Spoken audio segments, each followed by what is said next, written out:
Imagine, for a moment, the year 1579. Japan is in the midst of its Sengoku period, a time of constant civil war, where powerful warlords, known as daimyo, battle for supremacy. It's a world of samurai, honor codes, and strict social hierarchies. Now, into this very world steps a man unlike anyone the Japanese had ever seen before.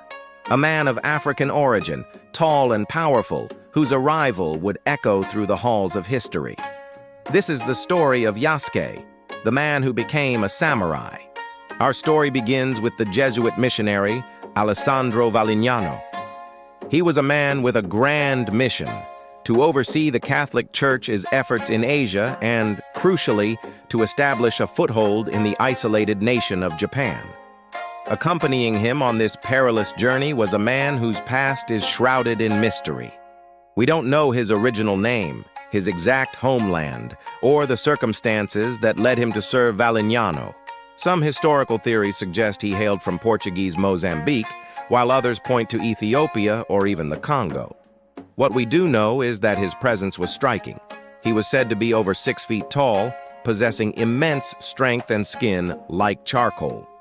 In 1581, Valignano traveled to the capital, Kyoto, seeking an audience with the most powerful man in Japan, Oda Nobunaga. Nobunaga was a brilliant, ruthless, and famously curious warlord on the verge of unifying the entire country under his rule. And of course, Yasuke was with Valignano. News of this towering foreign man spread like wildfire through the city, reaching the ears of Nobunaga himself. Intrigued, he summoned them. The meeting was legendary.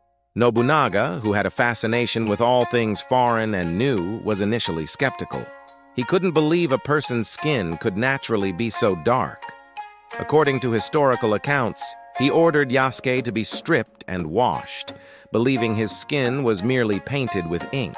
As servants scrubbed, the truth became undeniable. This was no trick. Nobunaga was not just surprised. He was deeply impressed. He saw in Yasuke not just a novelty, but strength, discipline, and a quiet dignity. This single moment changed the course of Yasuke's life forever. In an unprecedented move, Nobunaga took Yasuke into his personal service. This was no small gesture. Nobunaga granted him a residence, a regular stipend, and most importantly, the right to carry a katana, the soul of the samurai. He was given the Japanese name Yasuke. While modern historians debate whether he was granted the full official title of samurai in the traditional sense, his treatment was undeniable. He was a retainer, a trusted warrior, and a member of Oda Nobunaga's inner circle. Can you imagine the culture shock? For Yasuke, he was plunged into the intricate world of Japanese court life, learning the language, the customs, and the art of war from the very heart of power. For the Japanese, he was a living legend. He wasn't just a guard, he was a confidant. He would dine with Nobunaga, act as his personal weapon bearer, and accompany him on inspections and campaigns. Yasuke, the man from a distant land, had become a fixture at the side of Japan's great unifier.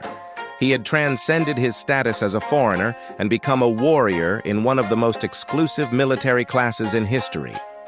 His journey from an unknown origin to the trusted service of a powerful daimyo is a testament to both his own remarkable character and Nobunaga's visionary if eccentric leadership. For a time, it seemed Yasuke was living an extraordinary life, bound to the rising star of his powerful lord.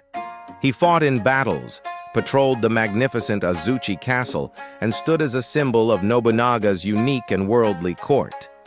But in the turbulent Sengoku period, power was as fragile as a cherry blossom in the wind. And a storm was brewing that would change everything, not just for Yasuke, but for all of Japan.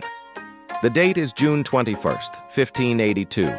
This day would go down in Japanese history as the Honnoji incident, one of the most famous betrayals of all time. Oda Nobunaga was resting in the Honnoji temple in Kyoto with only a small retinue of guards and attendants. Among them was Yasuke.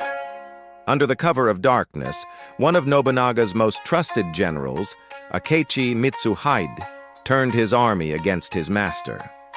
The temple was surrounded, and a fierce battle erupted. Yasuke fought valiantly alongside his lord, defending the temple against overwhelming odds. But the situation was hopeless. The flames engulfed the temple, and Nobunaga, seeing no path to victory, made the ultimate samurai choice. To avoid the disgrace of capture, he committed seppuku, ritual suicide, within the burning temple, forever cementing his place in legend. But what of Yasuke? In the chaotic aftermath, he managed to escape the inferno and raced to join Oda Nobunaga, Nobunaga's eldest son and heir, who was stationed at the nearby Nijo Palace. There, the fight continued. Yasuke fought alongside Nobunaga's men, but again they were outnumbered and outmatched by Mitsuhide's forces. The palace fell, and Nobunaga, like his father, also took his own life. This time, Yasuke did not escape. He was captured by Akechi Mitsuhide's soldiers and brought before the man who had just overthrown his master. This was a precarious moment. As a loyal retainer of Nobunaga, summary execution was the most likely outcome. But Mitsuhide made a curious decision. According to the records of the Jesuit priest Louis Frois, Mitsuhide declared that Yasuke was not Japanese. He was a beast, an animal, and did not understand the Japanese concept of honor and seppuku. Therefore, killing him would be pointless. While the reasoning was insulting, it ultimately saved Yasuke's life. Instead of executing him, Mitsuhide handed him over to the Jesuit missionaries in Kyoto, the very people who had first brought him to Japan. The Jesuit records note their relief, thanking God for his survival. And it is here, in the arms of the church, that the story of Yasuke goes silent.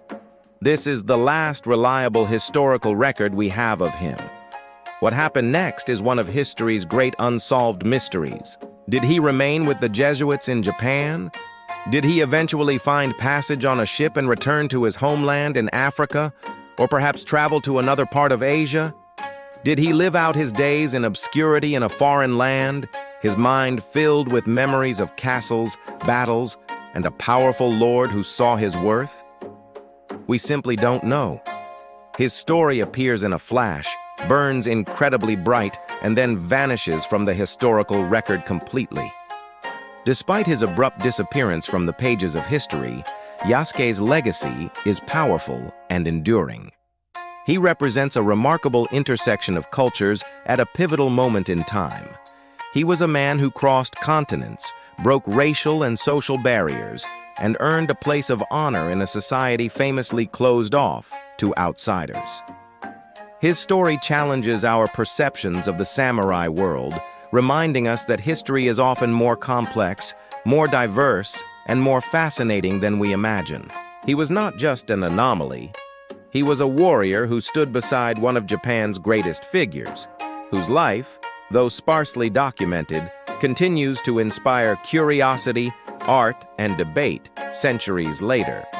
Yasuke, the African samurai, remains a unique and compelling testament to the extraordinary journeys that are possible in a human life. Thank you so much for joining me on this incredible historical journey. The story of Yasuke is a powerful reminder that there are so many untold tales hidden in the past, waiting to be rediscovered.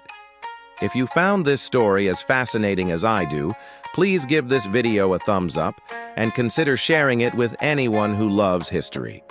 And don't forget to subscribe and hit that notification bell so you won't miss out on our next exploration into the forgotten corners of the past. Thanks again for watching, and we'll see you in the next video.